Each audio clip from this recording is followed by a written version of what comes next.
Guys, 2019 has been such an incredible year.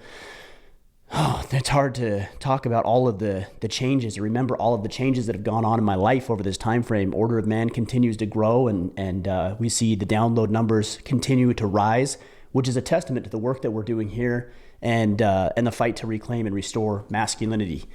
We moved to Maine, my family and I moved across the country about halfway through the year, and so this has been a big adjustment for me.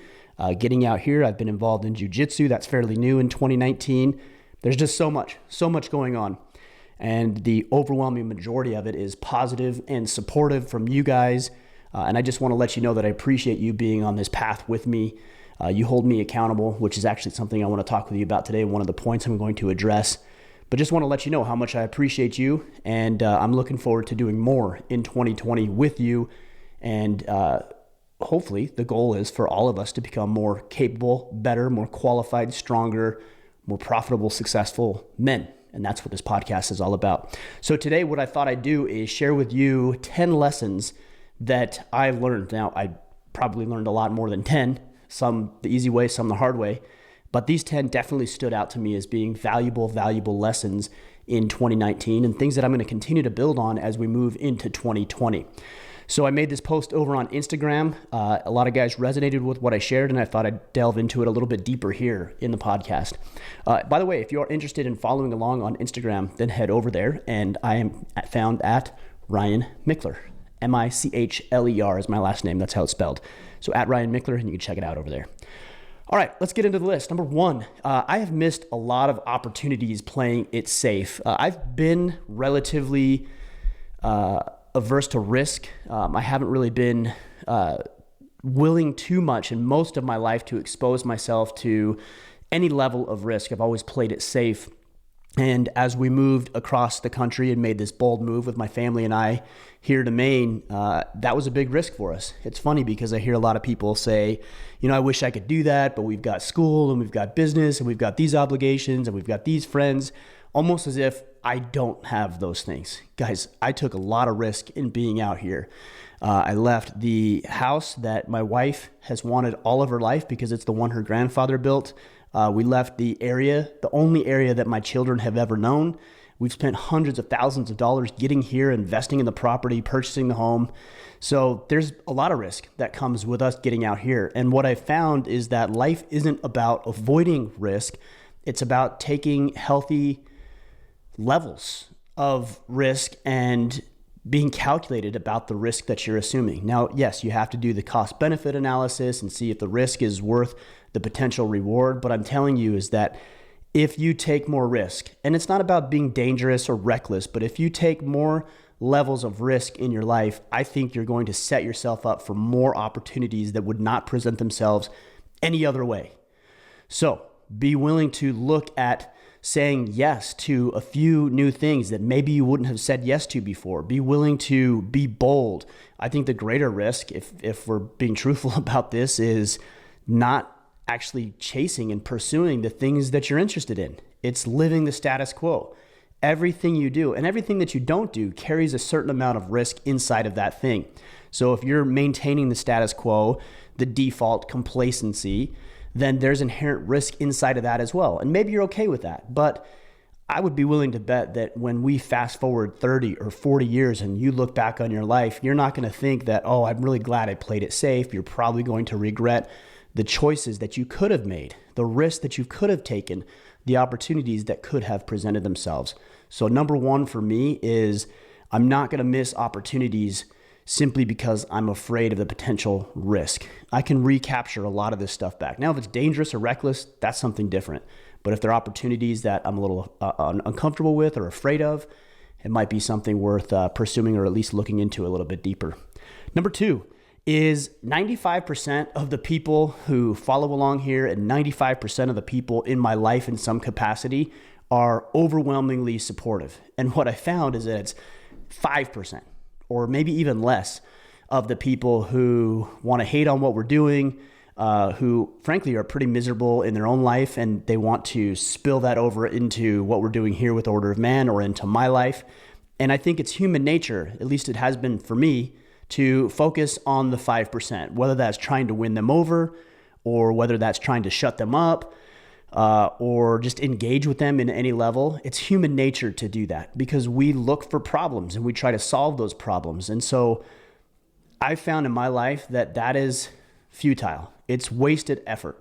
It's so much more profitable, rewarding, uplifting, fulfilling to focus on the 95% of the people in your circle who are positive, who support you, who believe in you, who want to see you succeed, than it is to focus on the 5%. And I haven't always got this right. I struggle with this. I engage with people I probably shouldn't. I keep people in my life who probably don't necessarily need to be there. I'm going to talk about that in a future point. But this is something that I've learned in 2019, and certainly something that I'm going to be a little bit more vigilant about carrying into 2020, is being very, very aware of where I focus my time, energy, and attention. And it's not going to be on the 5%. It's going to be on the 95% of the people who are supportive and believe in what we do. Now, I will say this as a disclaimer. I'm not suggesting that we don't be open and receptive to new ideas and new input and potentially even constructive criticism. But there's a difference between a dissenting voice, constructive criticism, and being a dick or being a troll or hating on what it is we do. And I'm not going to engage with that any longer. I just don't have the time or capacity or frankly the desire to do that. So focus on the 95%. Number 3, true friends aren't always supposed to make you feel good about yourself. That is not the point of a friendship. Now, sometimes that's going to happen. And certainly we want friends who edify us, who support us, who uplift us, which kind of spills into point number 2, but that's not really the objective of a friendship. The objective of a friendship is to have an asset or a resource in your life that's going to help you create a better life for yourself, which means, in my experience, that my best friends are the ones who push me, who motivate me, who inspire me, who give me a poke or maybe even a little kick in the ass when I need it because I'm not doing what I should be doing. Now, that is not always comfortable. It's not always easy. And it's not always pleasant when you have somebody who's pointing little holes and little flaws in a constructive way and coming from a position of care and love even. It's not comfortable to hear that, which means that inside of a true friendship, you're going to have tension. And if there is no tension in your relationships, whether that's a relationship with a buddy or friend, a relationship with your spouse, relationship with your kids, then I would suggest maybe that isn't really friendship at all. Maybe it's just a relationship designed or constructed to stroke your ego or to make you feel good about yourself. And if there is any sort of tension, then it somehow poses a threat to you. Look for friends and friendships who will push you, who will hold your feet to the fire and say the things that most other people won't, which again is going to be uncomfortable, awkward, and potentially even painful. But the idea of a friendship is growth. And you can't have growth without a little bit of pain. As my son and my first son and my second son grow and get older, my oldest in particular is starting to have a little bit of growing pains in his knees and his legs. That's part of the deal. If you want to grow, you've got to experience the pain of that growth. And that means having people in your corner, and they have to be in your corner, who want to see you win, but are willing to say the things and do the things that need to be said and done in order to help you win. And fortunately for me, I found some of those people in my life. I mentioned Origin earlier, Origin, Pete Roberts, Brian Littlefield, and most of the guys that I train with at the gym are very much the same way. And that's a powerful, powerful experience for me. I realize it's hard when you're trying to find like-minded individuals, men in your life who want to push and propel you forward. Frankly, I had to move across the country to find a lot of that, from Utah to Maine. And I'd be lying if I said that the reason or at least that Origin and Brian and Pete were here wasn't a factor in our decision to move, then like I said, I'd be lying to you. That was certainly a factor, and I'm keenly aware of the friendships I have and how these people are pushing me. Number 4, this has been very, very hard for me and I think it's hard for a lot of high achievers, guys who want to thrive and who want to excel and want it done right, maybe even a little bit of a perfectionism syndrome, if you will, going on. We want to do it all. And what I've realized is that I don't need to do it all. In fact, if I attempt to do it all, it's going to be done poorly or not at all. I just need to ensure that everything gets done. So there's certain things that I can do and that I'm uniquely qualified to do within my business and within my family and within other facets of my life. The example I'd give you is the podcast, right? This is something that can't be delegated. But I can delegate the podcast editing. Cody Lanham does that for us. He does a great job with the videos and the audio. That's something that he is qualified to do. He does a great job on it. And that frees up my time to be able to focus on doing this podcast or other things that are a priority of mine. So I've really learned to some degree, and I'm going to continue to develop this, to let go of some of the tasks and duties and responsibilities that I shouldn't be doing, that I don't have a desire to be doing, that aren't fulfilling or rewarding to me, and just ensuring that those things get done so that I can reach more people, have a greater impact, live the kind of life that I want to live. And also, when I was doing it all and hoarding all of the responsibilities for myself, I limited the opportunities for other individuals to step into some of these roles and really grow and excel as well. So the art of delegation is about becoming a better leader and helping other people step into some sort of leadership capacity, even if it means they're just leading one element of the business or the family or the household or any facet of life. So the art of delegation has become very, very important for me and an efficient way to not only run my life, but specifically run the business. Number 5, I think you guys have heard this a lot and maybe subscribe to it to some degree, but there is nothing that we're entitled to. Everything that we want has to be earned. Now, specifically in the context of what I'm talking about today, I'm talking about happiness, I'm talking about fulfillment, I'm talking about even confidence. These are issues or topics that a lot of men who tune into what we're doing here want. They want to be happy. They want to be satisfied. They want confidence in themselves. They want to be fulfilled. And they think that it's just something that some men have, or they're blessed with this healthy level of confidence. I don't believe that at all. Everything that we want, including happiness, fulfillment, satisfaction, joy, self-confidence, has to be earned. You're not entitled to it. I'm not entitled to it. And how do we earn those things? We earn it with and through the battles with our weaker, softer, more pathetic versions of ourselves. And trust me, that individual, the softer, weaker, more pathetic version of yourself and myself, it rears its head at times. And it's our job to battle that individual and to do what we know we should be doing. I've talked about it at length. It's the integrity gap. The integrity gap is what you know you should be doing and what you're actually doing. And the greater that gap, the less likely it is that you're going to have happiness, fulfillment, satisfaction, self-confidence. When you do the work required to bridge or narrow the distance between what you know you should be doing and what you're actually doing, that's how you start to develop the happiness and satisfaction that most men are after. You have to do the work. You have to earn those things. You're certainly not entitled to it. Number 6 is I've been doing Order of Man now for almost 5 years. And when I started, frankly, I didn't really have the idea or even thought that it would grow into what it has grown into over the past 5 years.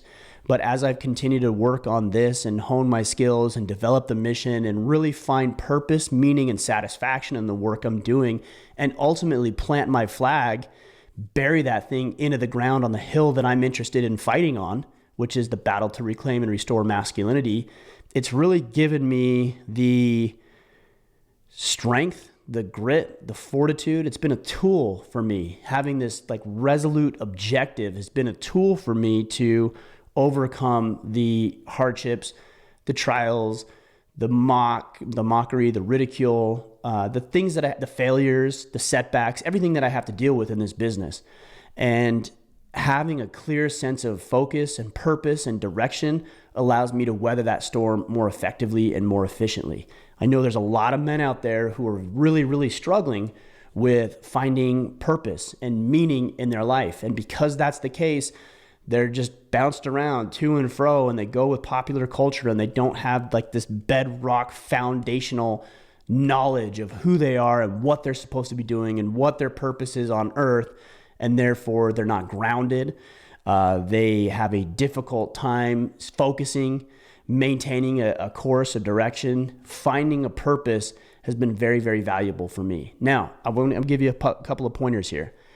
It's not like you can just think about what your purpose is over the next 24 hours or week or even 90 days or maybe even a year, and all of a sudden it's just going to miraculously come to you. This purpose that I'm talking about has to be developed.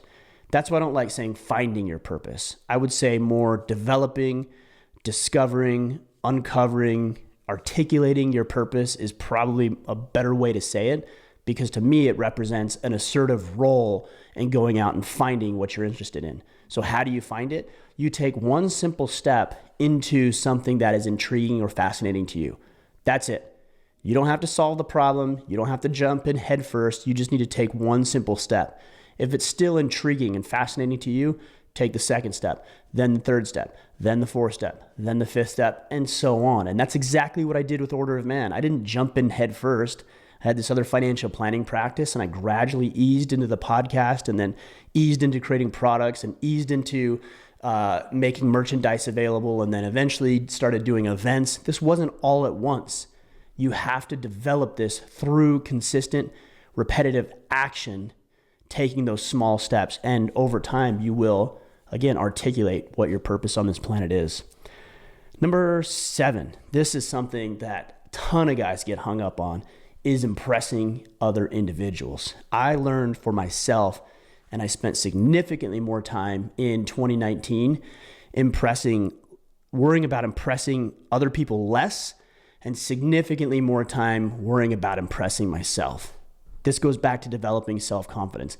If you can impress yourself by winning victories over things that you didn't think you could previously do, you will develop confidence. You will develop that X factor. You will develop a strong sense of purpose and focus and clarity and who you are. But you have to be willing to impress yourself. You have to be willing to throw yourself into the arena.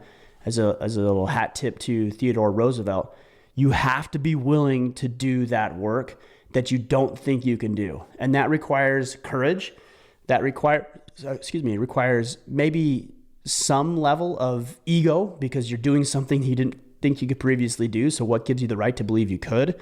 But the more that you win victories over things that you didn't think you could do previously, the better off you're going to be. So stop trying to impress other people. Stop worrying about getting other people to like you, and worry about getting you to like you. Now, interestingly enough, when you find ways to like yourself by winning some of these victories and these battles I'm talking about, more people will like you. But that's just a result of the confidence that you're going to develop. It's not the goal in and of itself. So if you find yourself trying to impress other people, turn that around and worry about impressing yourself. And again, more people are going to be attracted and drawn to you because you represent this level of confidence that maybe they would like to have in their lives, something they see in you that gives them faith because you have some credibility and authority as you succeed and thrive in your life. Impress yourself, the rest will work. All right, number 8. Jiu Jitsu. Now, I'm not going to get through a podcast, of course, without talking a little bit about Jiu Jitsu, it seems like. And I don't mean to beat a dead horse here, but in 2019, Jiu Jitsu became a very, very big part of my life. And there's a lot of reasons for that. It's the brotherhood, it's the camaraderie, it's the learning, the growing, the making myself more capable. And ultimately, what I found is that Jiu Jitsu is a metaphor for life. That's why I talk about it so much, is because there's so many parallels in what I learn in the practice of jiu-jitsu that translate perfectly into how I run my business, or how I conduct myself with my wife and kids, or how I run this podcast and communicate with you and the ideas that I have and how I worry about my fitness. Everything is related. So not only has it made me stronger and more capable, it's just made me a better human being. So I would highly, highly suggest that you get involved in martial arts. I recommend jiu-jitsu. People ask, what should I get into? Well, I do jiu-jitsu, so I would recommend jiu-jitsu. But if it's something else and you feel inclined to box or to do MMA or wrestling or Muay Thai or whatever your thing is, then cool, do it. I'm sure there's lessons there as well. But the key for me is finding something that has been good and healthy and productive for me. Plus, it allows me to burn off some physicality. I mean, we have physical needs, right? Of course, intimacy, but also just being strong and aggression and potentially even violence to a degree. I know some people don't like that term, but that's ultimately what it is. It's controlled violence. It's the ability to do harm to another individual, but having the control not to have to utilize it or not to feel like you need to do that in every encounter you may run across. So Jiu Jitsu, it's powerful. It's a good metaphor for life, and it's something that's very, very positive for men. Number 9 is I have a strong sense of who I am and who I'm supposed to be. And this hasn't been as strong as it has in the past, but this year, 2019, that is, I've really spent a lot of time via our battle plan and the vision that I have for myself on knowing what is my ultimate role and objective. Now, when I tell you guys, and I think it's actually on my hat, that we as men are to be protectors, providers, and presiders, that's not just a clever tagline for me. That is something that I'm deeply committed to, that I'm deeply vested in, that I am trying to become myself, and of course, equip myself with the tools to be able to do just that. And because I know that's what I am meant to be, I can measure all of my action or inaction against that metric. Is what I'm going to do right now, for example, this podcast, is this helping me be a better protector, provider, presider? Well, of course it is. I'm leading. I'm helping you learn new things that might apply to you and might help you in your life. So yes, I can check that box off. If I'm going to Jiu Jitsu, is that helping me be a better protector, provider, presider? Of course. Obviously a protector because I'm making myself more capable, but I'm learning all these other life lessons as well. If I'm playing with my kids after work one day, am I being a better protector, provider, presider in that capacity? Of course. So I take all of my actions and of course inactions and even the choices that I'm faced with on a daily basis, and I measure it against who I am and who I have the potential to become, which is a very clear vision of this ideal protector, provider, presider. Now, I don't always get it right. I don't always get it perfect, but having a heading, having a bearing, and knowing which way I'm going so that I can measure which trail I should take when I come to a fork in the road or I come to a choice that I need to make has been a very powerful tool for me to stay on the path that I want to stay on. And I would suggest that you find that out for yourself. Now, if it's a protector, provider, presider, like I've suggested to you, use that, own that, figure out what that means to you. Start writing it down and documenting and journaling about what that is. If it's something different, great. Use whatever it is for you. Use whatever motivates you. Use whatever heading you need to keep you on the path that you have a desire to go. And number 10 is that there are lots of eyes on me. And I realized that in 2019, that of course that continues to grow through social media presence, but I'm not just talking about social media. I'm talking about my children, talking about my wife, I'm talking about the friends that I have and even casual acquaintances that I have here in this local area. And of course, I'm talking about you, followers and listeners and viewers and people who are tuned in and plugged into what we're doing in this battle and in this mission.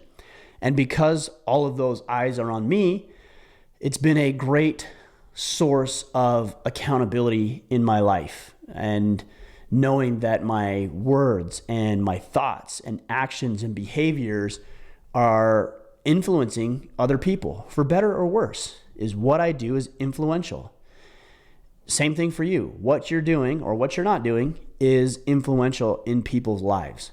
Knowing that and having that on my mind gives me the power, I guess that's how I'd say it, the power to make good choices.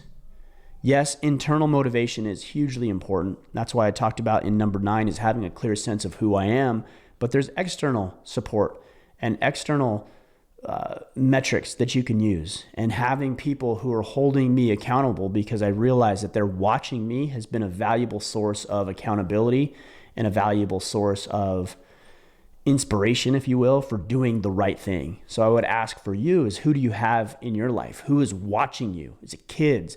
Is it your wife? Is it colleagues and coworkers and neighbors? Do you have a movement similar to what we're doing here or different that other people are watching you?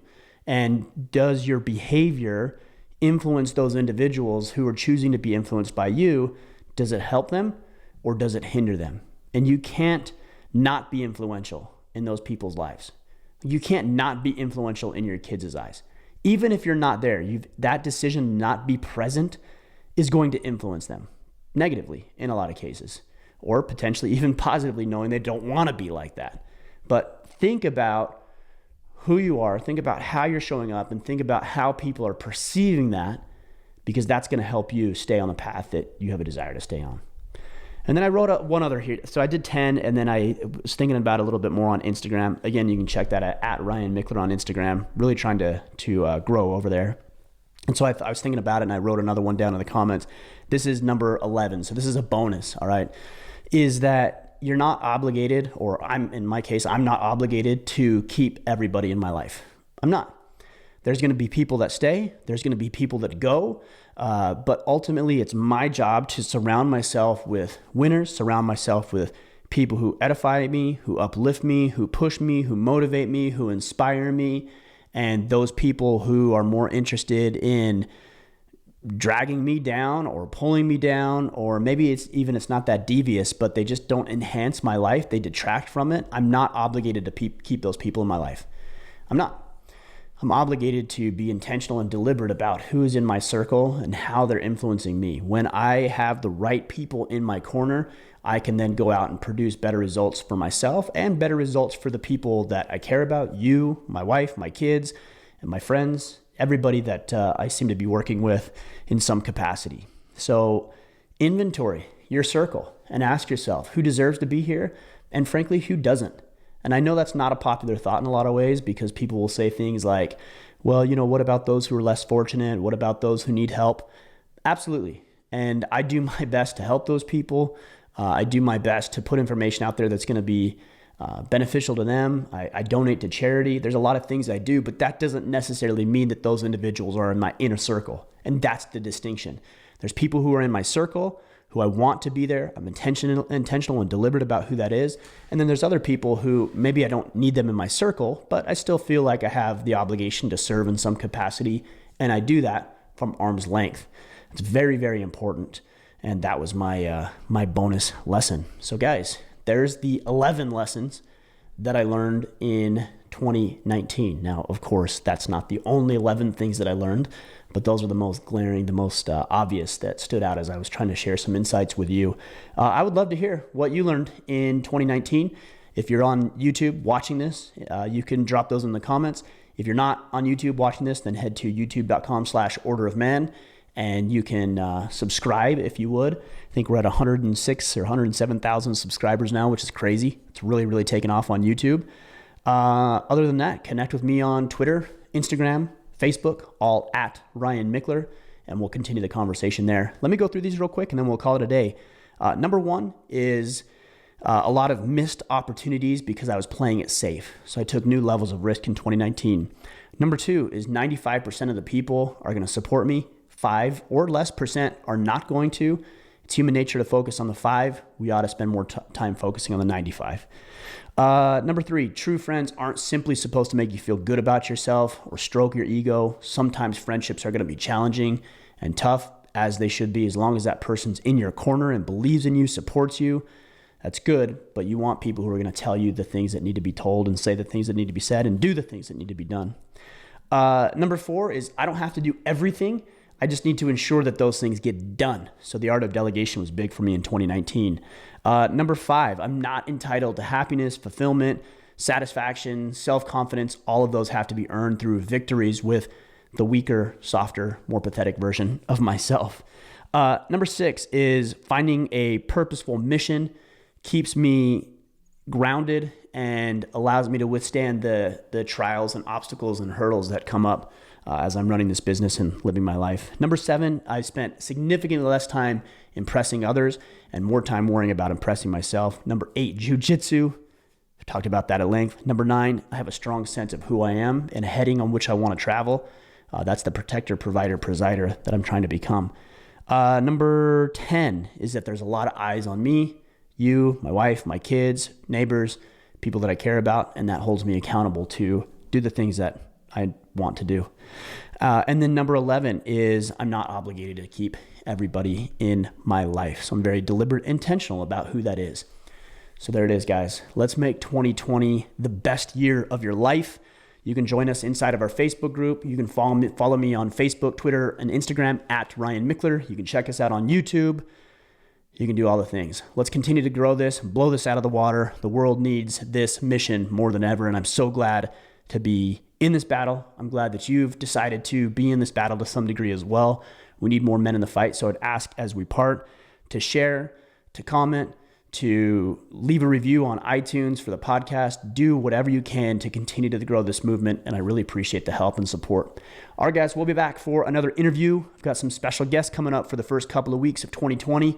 Make sure you subscribe so you never miss a podcast. We'll be back next week. Until then, go out there, take action, and become the man you are meant to be.